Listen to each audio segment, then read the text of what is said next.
મિત્રો નમસ્કાર, હું ડૉક્ટર મહેશભાઈ તળાવીયા આપનું સ્વાગત કરું છું. મિત્રો, આજના યુગની અંદર મોટામાં મોટી કમજોરી જો હોય તો એ યાદશક્તિ છે, જેને આપણે અંગ્રેજીમાં મેમરી પાવર કહીએ છીએ.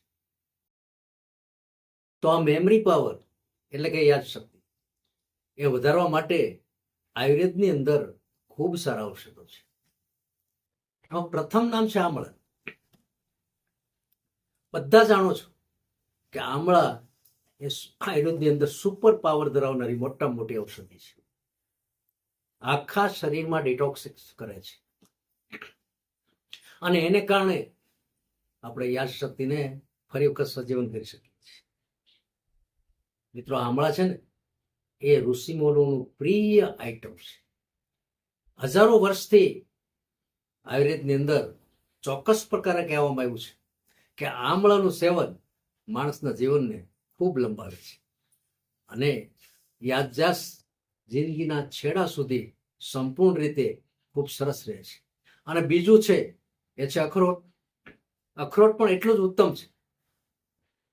આ પણ નિયમિત રીતે સેવન કરવામાં આવે તો તમારી યાદશક્તિ છે ને એ સંપૂર્ણપણે ખૂબ સારી રહે છે.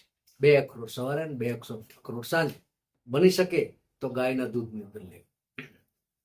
ત્રીજી ઔષધિ છે અશ્વગંધા છે. મિત્રો, યુવાન અવસ્થાની અંદર, પ્રૌઢાવસ્થાની અંદર અને વૃદ્ધાવસ્થાની અંદર ત્રણ અવસ્થાની અંદર સેવવા લાયક ઔષધિ હોય તો એ અશ્વગંધા છે. અશ્વગંધાથી માંસપેશીઓનું બળ છે એ જળવાઈ રહે છે અને આખા શરીરની અંદર તાકાતથી ભરપૂર રખાવે છે. એ છે અશ્વગંધા. તો આવી ઘણી બધી ઔષધિઓ છે.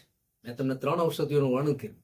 3માંથી તમારી પ્રકૃતિને જે અનુકૂળતા આવે એનો ઉપયોગ રોજે રોજ નિયમિત કરવો અને સુપાચ્ય અને સાદું ભોજન લેવું. મિત્રો, આનાથી ખૂબ સારું પરિણામ આવશે. ઓમ શાંતિ.